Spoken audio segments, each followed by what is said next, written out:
All right, welcome to The Explainer. Today, we're not just looking at another conspiracy theory, we're going to put one on the operating table. We're going to dissect what you might call a super conspiracy, one that claims to explain literally everything, so we can understand how a worldview this massive is actually built. Okay, let's just jump right in with the core claim, the startling idea at the heart of David Icke's entire universe. It sounds like something straight out of science fiction, right? But for millions of people around the world, this single sentence is the key to unlocking the hidden history of our planet. So to really wrap our heads around a theory this wild, you gotta start with the guy who created it. Because before all the talk of lizards, David Icke was someone completely, and I mean completely different. Just look at this trajectory. It's kind of nuts. From a pro footballer to a household name, a beloved sports host on the BBC, Icke was the definition of mainstream.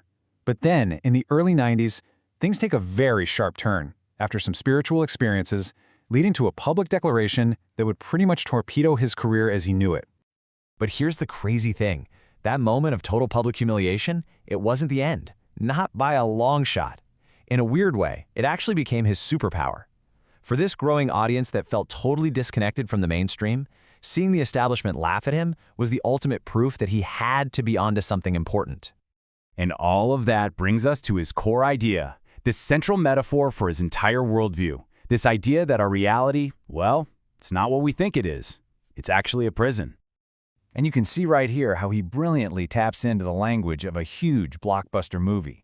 But see, where the movie had this, technological, computer-based prison, Icke talks about a vibrational one.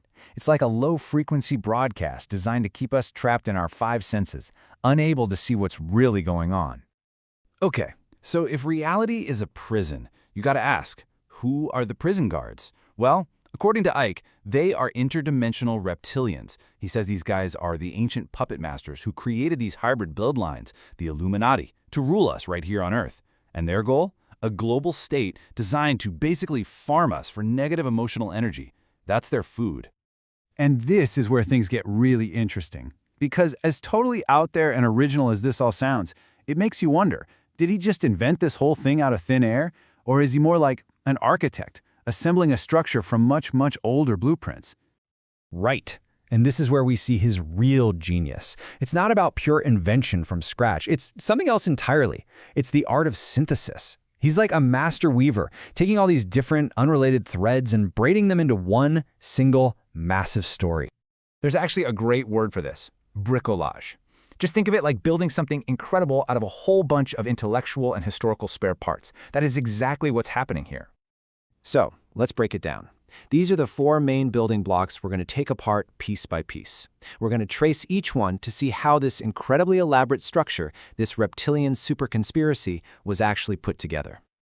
All right, let's start digging. Because the blueprints for this theory, they don't come from the 20th century. Nope, we have to go way back to ancient religious and esoteric traditions. Check this out. The parallel is absolutely striking. Almost 2,000 years ago, you had the Gnostics. They taught that our world was a prison, created by a flawed, evil god and his cosmic jailers, the Archons. The only way out was through secret knowledge, or gnosis. Icke's Matrix, it's basically a modern sci-fi reboot of that exact same ancient myth. Okay, fast forward to the late 1800s. A woman named Alana Blavatsky and her Theosophy movement. She basically provides the template for this grand alternative secret history. Her work throws all these ideas into the mix. Ancient root races, lost continents like Atlantis, these hidden spiritual masters guiding humanity. All of this stuff becomes essential parts of the 20th century conspiracy toolkit. So now we have these ancient spiritual ideas. The next step is to update them for a modern audience. And how do you do that? By mixing them with two incredibly powerful forces: science fiction and good old-fashioned political paranoia. And a huge piece of the puzzle comes from this guy, Zecharia Sitchin. He takes ancient Sumerian myths and he reinterprets them. He says, these aren't stories about gods. These are literal records of aliens, the Anunnaki, who came here and genetically engineered humans as a slave race. This was a massive move. It basically secularized the whole myth, turning these divine beings into biological ETs. At the same time, you've got this mainstream political phrase being completely flipped on its head. For a growing movement that's deeply suspicious of power, George H.W. Bush's call for a new world order wasn't some hopeful vision for the future. No way. For them, it was proof, confirmation of a secret plot. And that provides the final human-run layer of the whole conspiracy.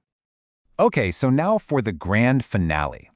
This is where all these separate puzzle pieces, you've got the ancient myths, the secret histories, the sci-fi aliens, the political paranoia, this is where it all finally clicks together. And when you lay it all out like this, it becomes so clear. Icke's theory isn't really one single idea. It's a grand synthesis. He pulls the prison reality from Gnosticism, the secret history from Theosophy, the physical aliens from Sitchin, and the human cabal from New World Order theories, and he weaves them all into one single, unified story. And this book, Behold a Pale Horse by Milton William Cooper, it's like the super glue that holds the whole thing together. It made the connection explicit. It claimed that the human elites running the New World Order weren't just hungry for power, they were actually managing a hostile alien agenda. And just like that, you have the modern two-tiered super conspiracy. And the real power of putting it all together like this, it creates one story. A single closed loop that can explain every single bad thing that happens in the world. And think about it. Any evidence against the theory? Well, that's just proof of how deep the cover-up goes. It makes the whole narrative impossible to disprove from the inside. So in the end, the appeal of these huge, all-encompassing stories, it isn't really just about lizards or aliens. As this quote points out, they're tapping into something much bigger. Something about a deep and growing crisis of trust, a loss of faith in all the traditional authorities, governments, science, the media, you name it. And that leaves us with a final, really important thought. These synthesized worldviews, no matter how strange they seem on the surface, can feel incredibly powerful. They offer a simple explanation for a ridiculously complex world, a clear villain in a time of confusion, and a hidden order behind all the apparent chaos. Which brings us to a question that I think we all kind of have to ask ourselves.